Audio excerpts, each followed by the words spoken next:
What you can see here is we're directly in outreach, and what we're doing is we've created personalized sales dashboards that bring together Demandbase's account intelligence, all of that first and third-party data, to help a seller know how are they going to go crush quota.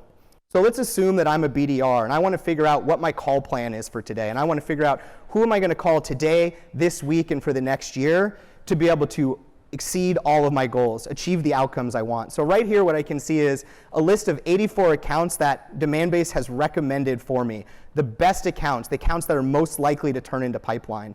Now I could look at some other kinds of accounts here, accounts that have been in the news, that we've seen most engagement from the most intent. Again, in a very simple prioritized list. Sellers have 5 minutes. Anything more than that, and they're not going to do it, right? And so we have to make their lives so simple. And that's what we're doing here with personalized sales dashboards. So we see this prioritized list. We see wellness tech is ranked #1, so we can dive in there, get a little bit more context. So we see a little bit of competitive intent for Acme Corp. That's not good. We don't like that. We do like the increase in page views, looking at content about intent and also about account-based marketing, so we can dive in even a little bit further. Again, all of this embedded directly in outreach. And here we get even a little bit more context. So we can see, in addition to that competitive intent, they've also got intent for digital advertising. They've also got intent for customer data platforms. And that page view increase is pretty meaningful. We're up 84% across our 9 known contacts. This is feeling like a pretty good account to reach out to. So we can actually see, who are the people that are actually at Wellness Tech that we could reach out to.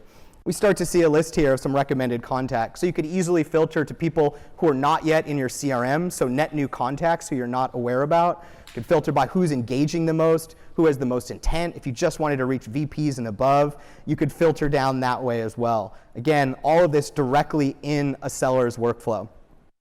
So that's an account-centric way to start to plan my calls, but I could also take a people-centric view.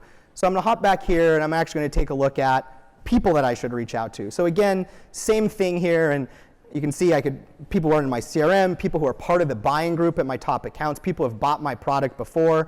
But let's actually take a look at, if anybody's looking at the names and was looking very carefully, you'll see that Karaoke is here again. So here's Karaoke from Wellness Tech, and we love the names. We hop in here, we can get a little bit more context. So again, we know that she had some of that competitive intent. We know that she's interested in digital advertising. We've had a couple sales touches with her. So we can dive in and get more information. So as you can see here, as an SDR, I've got some mutual connections. Maybe I name drop Jason Richards. I see she's tweeting a little bit about Slack. She used to work at Okta, so I've got a whole bunch of context about her. And I've got her phone number, so I could call her. I could send her an email, but I'm in outreach, so obviously I'm going to add her to a sequence. That's what I'm going to do. So right here in outreach, I found an account, I found a person, and now I'm going to drop them in a sequence right here. And boom, just like that, as an SDR, I've established, and very quickly, what is going to be the most promising outreach for me to do this week. And so that's what we're trying to do for sellers, is simplify their lives, help them achieve their outcomes very quickly, very efficiently. So you can now do this in outreach. You can also do this in a standalone web app. You can do this in the CRM and soon in other sales engagement solutions.